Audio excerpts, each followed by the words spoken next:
Hey everybody, back with another video. So let's go ahead and get into Act 1, Scene 4. A little bit of a recap. Romeo is upset that the girl he's in love with, Rosaline, does not love him back, won't sleep with him.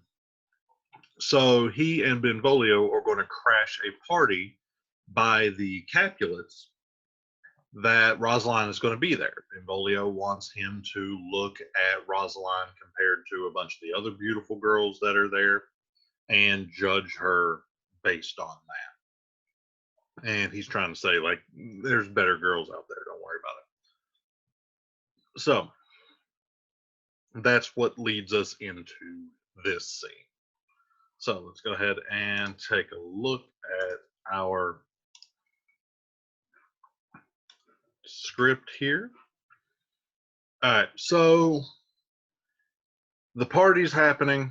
They're all getting ready to come in, and Romeo, Benvolio, Mercutio. Mercutio is a character we've not met yet. Mercutio is Romeo's best friend. He's also a cousin to Prince Aeschylus.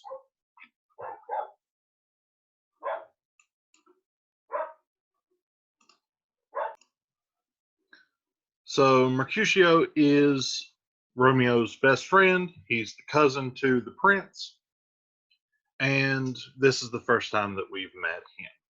So they come in with a few other people, maskers and torchbearers. This is a masquerade party. So everybody that's going to be there is in a mask. So these are people that are carrying torches, other people that are masked. They're kind of, this scene is them planning on going into this party. So Romeo says, "What? Shall this speech be spoke for our excuse, or shall we say be on without apology?" So he's saying, like, what are we going to do, say is our excuse for be there? Or are we just going to go in there and we're not going to say anything? Benvolio says, "The date is out of such prolixity. We'll have no Cupid hoodwinked with a scarf bearing a Tartar's painted bow of lath, scarring the ladies like a crow keeper, nor no without book prologue faintly spoke after the prompter for our entrance. But let them measure us by what they will. We'll measure them a measure and be gone." So he's kind of saying, like, if we look over here, we're not going to give a long explanation like that. We're not going to introduce our dance by having somebody dress up as Cupid, being blindfolded, and with a little toy bow that's running around shooting the ladies. We're not going to give a memorized speech to introduce ourselves. Let them judge us however they please. Let them measure us by what they will. We'll give them the dance, and then we'll hit the road. They're going to go in, they're going to dance, they're going to look around. That's how they're kind of sneaking in. They're sneaking in like they're there as a group that's going to dance and perform. Romeo says, "Give me a torch. I'm not for this ambling. Being but heavy, I will bear the light." He's like, "Give me the torch. I'm not dancing. I feel too sad. Just let me carry the torch."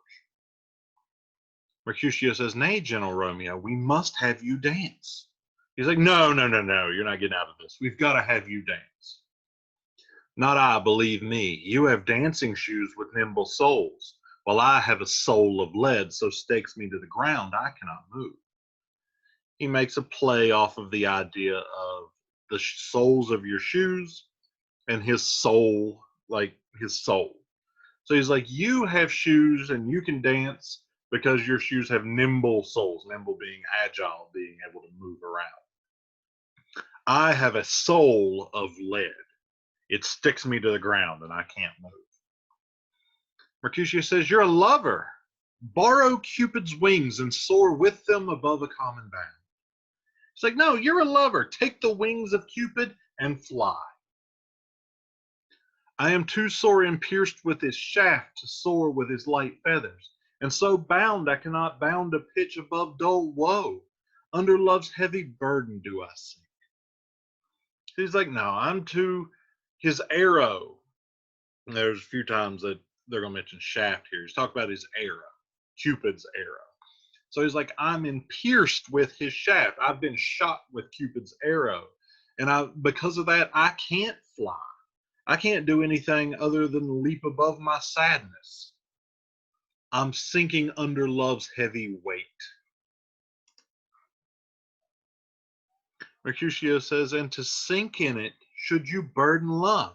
Too great oppression for a tender thing.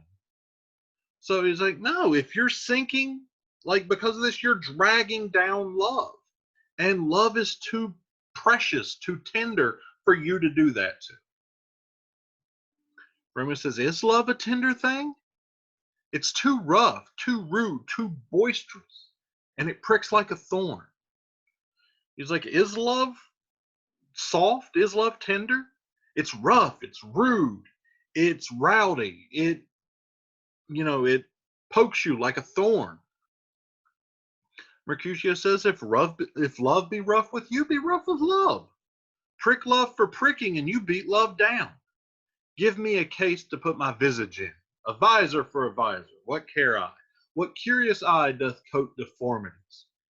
Here the beetle brow shall blush for me. So, if love be rough with you, be rough with love. So he says, if love is being mean to you, play rough with love. And it's basically saying, like, don't focus on this girl. Get out there and have fun. Get out there and, do what a young boy at a party would do. So he's kind of saying, get out there and, find a girl and sleep with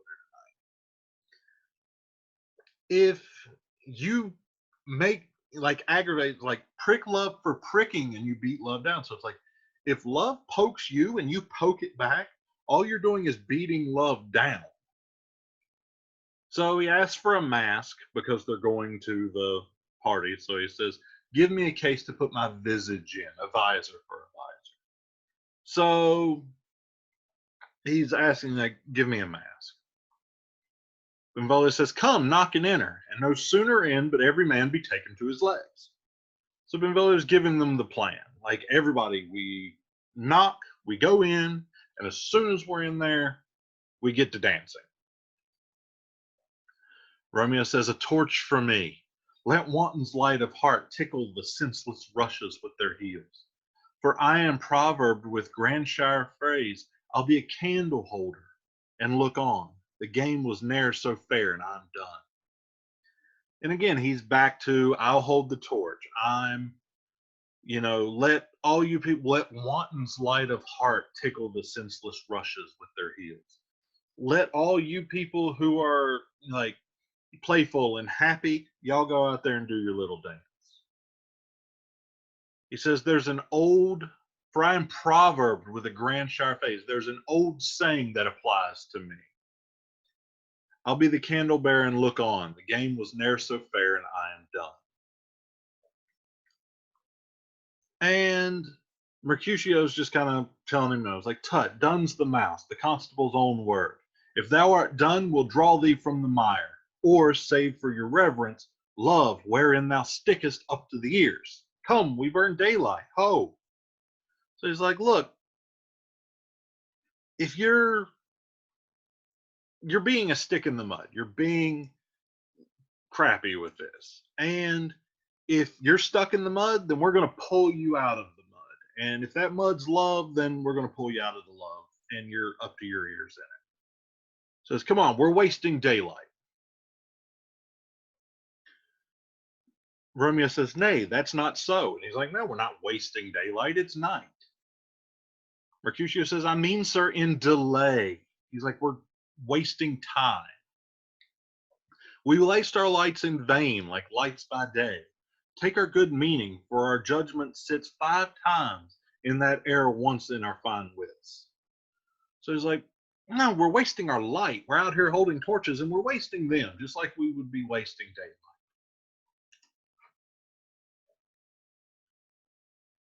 And Romeo says, and we mean well in going to this mass, but 'tis not wit to go. He's like, it seems like we mean well going to this masquerade ball, but it's not smart of us to go. Mercutio says, why, may one ask? Says, why? Romeo says, I dreamt a dream tonight. Mercutio says, and so did I. Romeo says, well, what was your dream? What was yours? Mercutio says that dreamers often lie. So he's like, I had a dream we shouldn't go. Mercutio is like, well, I had a dream too. Romeo says, what was your dream? And Mercutio says that dreams are liars. Romeo says, in bed asleep while they do dream things true. Because he's using the idea of lie with lie down. So he's like, yeah, dreamers do lie. They lie in bed while they dream of true things. Mercutio says, oh, then I see Queen Mab hath been with you. So Queen Mab, he's going to go into this. But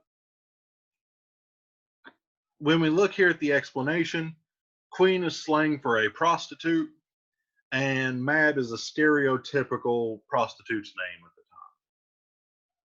So Benvolio says, Queen Mab, what's she? So Benvolio is like, wait a minute, what now?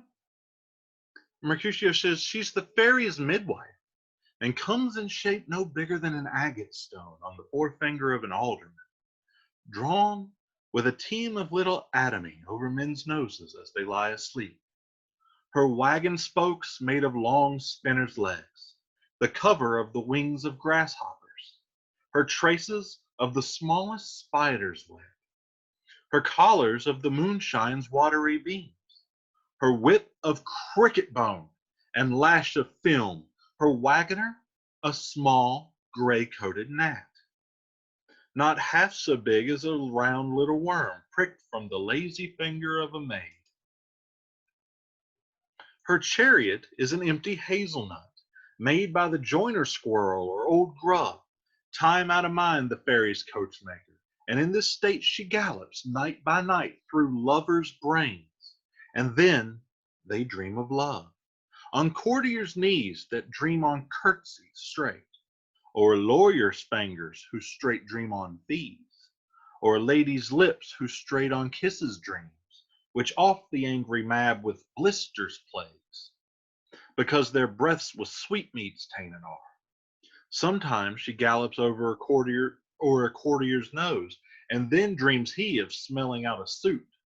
And sometimes comes she with a tithe pig's tail, tickling a parson's nose as he lies asleep. Then he dreams of another benefice. Sometimes she drieth o'er a soldier's neck, and then dreams he of cutting foreign throats, of breaches, ambuscados, Spanish blades, of health 5 fathoms deep, and then anon drums in his ear, at which he starts and wakes, and thus being frighted, swears a prayer or two and sleeps again. This is that very Mab that plaits the manes of horses in the night, that bakes the elf-lots in foul sluttish hairs, which once entangled much misfortune bows. This is the hag, when the maids lie on their backs, that presses them and learns them first to bear, making them women of good carriage. This is she. And then Romeo stops him and says, peace, peace, Mercutio, peace, thou talks of nothing. All right, so there's a lot of stuff in this one. So let's kind of go back and look at some of this stuff.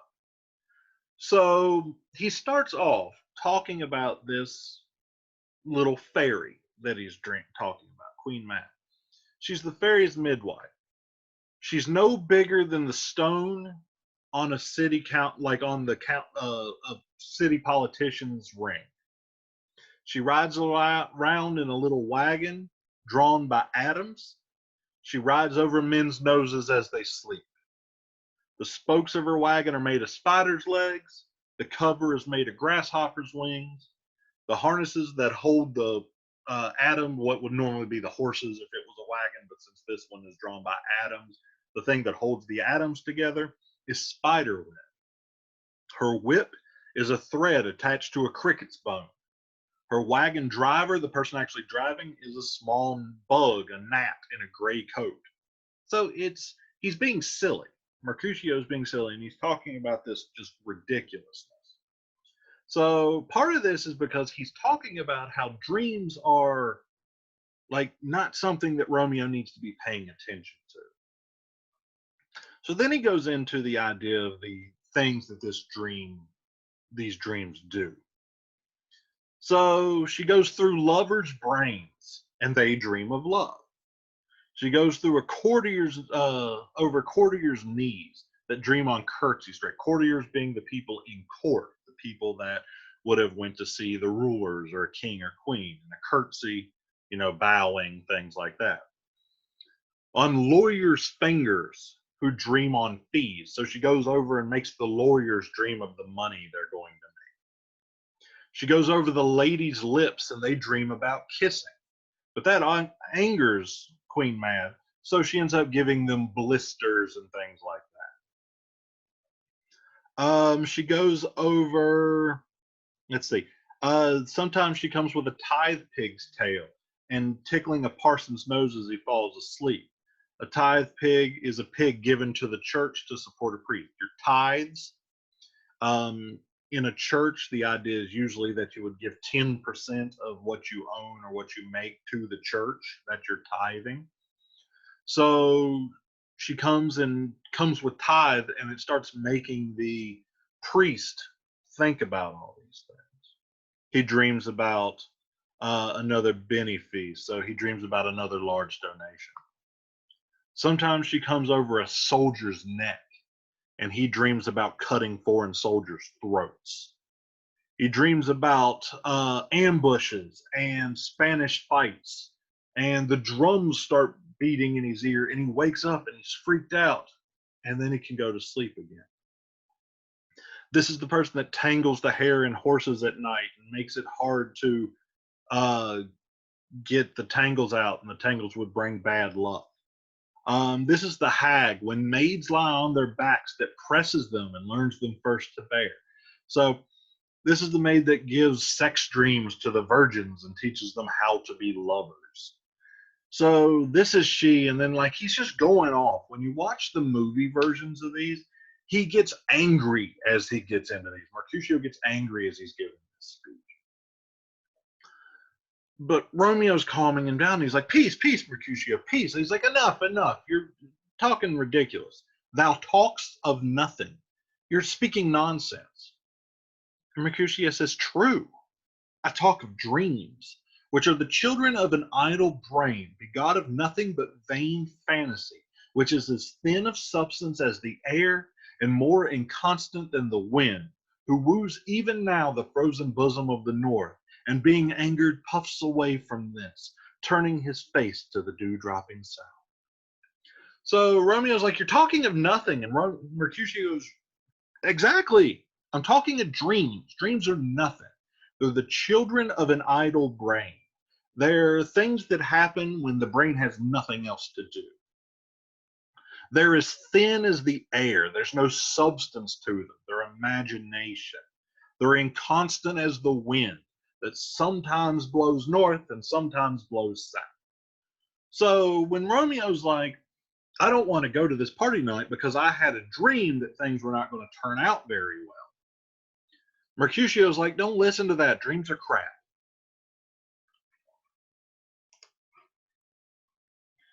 So Benvolio, having heard this wind you talk of blows us from ourselves. Supper's done and we shall come too late. So he's still trying to get them to the party. He's like, this wind is blowing us off course. Dinner's already over. We're going to be there too late. And Romeo says, I fear too early.